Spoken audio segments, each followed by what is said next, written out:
There are lots of people in the Labour Party who think, yeah, hey, this is our chance to avoid Brexit entirely. It goes on forever. Tom Watson has said it could be permanent. What's your message to them? Well, I don't think that can be the case. I mean, I said, you know, over a year ago now, that the idea that we wouldn't have to have transition plans was nonsense. And we had Brexiteers saying, oh, we know we can just go. Some saying we could, you know, just finish it all in March 2019. And then there were others on the Remain side who seemed to think we can have our cake and eat it. We can be full members of the single market and the customs union.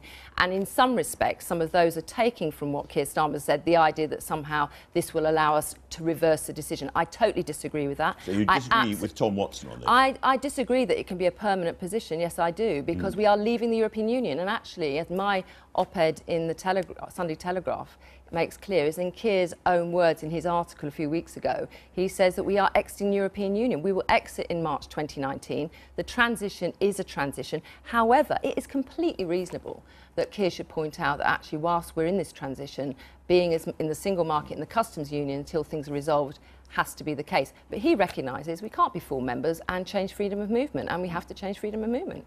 And that's part of the theme of the David Davis. It is, and I mean, obviously, David Davis, you're interviewing later on. He's talking about, you know, Labour's only motivation has been pursuit of chaos.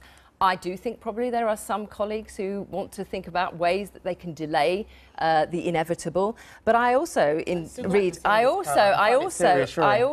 in the bottom of David's article that for my part I will work with anyone of any party to make it happen. Now, I think one of the faults of the government is they haven't been open to working cross-party in a sensible way. And here's an opportunity. Maybe you could ask him today. He could ask Keir Starmer to actually be part of the discussions about how we leave the European Union and maintain good business and good opportunities for our citizens. But if he is opening the hand of friendship, will you, for instance, back the government in this vote? Oh, well, I'm very clear that I'm not going to try and disrupt us leaving the European Union.